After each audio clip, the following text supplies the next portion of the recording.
What's going on, Neon Nation? Welcome back to the Neon Arcade for Cyberpunk 2077 news update.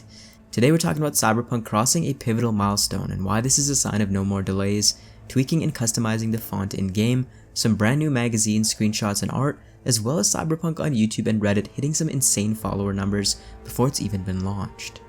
First up, we have the Cyberpunk 2077 YouTube page hitting 1 million subscribers a couple of days ago. Considering the game is not even out yet and comparing it to The Witcher's numbers on YouTube, this is a big milestone for CDPR. Along with the 2077 subreddit, which I believe became one of the most joined subreddits for any game ever pre-launch, the hype that 2077 is starting to generate is pretty massive at this point. Moving on, we have some details about Cyberpunk 2077 and delays. Now we know historically both times the game has been delayed was when Cyberpunk was 91 days out from release or around 3 months. As you can imagine, many fans were pretty nervous as we approached the 91 day mark, and CDPR devs and the official page took some time out to troll everyone with this image of a movie called Groundhog Day where the main character Bill Murray is stuck in a cycle of repetition where every day is the same for him. The image is near the end of the movie where he snaps the cycle. CDPR has also added the caption, "Just another regular day on Twitter, you okay?" Now obviously this is a cheeky dig at fans who have thus far seen 2 of the iconic yellow developmental update tweets on day 91. Again, this is big because if there were to be a delay, the 90-day mark is typically where this would happen. Logistically, this means that the game is preparing to go gold in a month or 2, and copies will be printed and shipped to distributors to have as inventory. Now obviously this process doesn't happen overnight and time needs to be allocated here.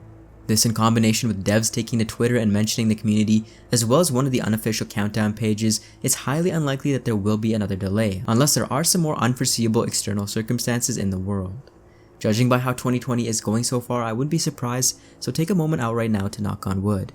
By the way, November 19th, the day of 2077's release, is International Men's Day, so for those of you with a significant other, wife, girlfriend, or any combination of the above, you now have more leverage to play till your eyeballs fall out on launch day.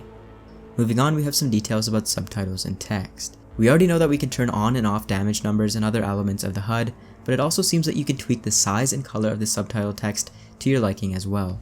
Obviously this is good news, more accessibility options are always welcome, so for those of you who didn't like the way they presently look and want to change, you are in luck. Moving on, we have 4 new official PlayStation magazines, each with a collectible Cyberpunk cover. There is also the standard cover with an interesting insight into Cyberware and customization.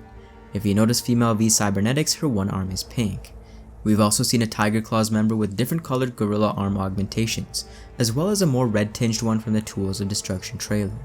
Just wanted to point that out as a little insight into Cyberware and what visual customizability of it could look like.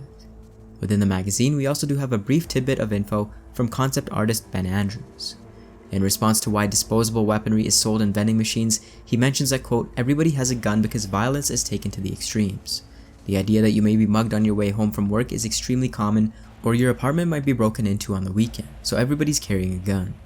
Moving on, we have a new Silverhand art piece in commemoration of Korea's 75th anniversary of Liberation Day from the Korean 2077 socials, as well as another inside look at the Arasaka Mega Building. That's all I got for you guys today. As always, for anything and everything Cyberpunk 2077, join Neon Nation by subscribing to the Neon Arcade.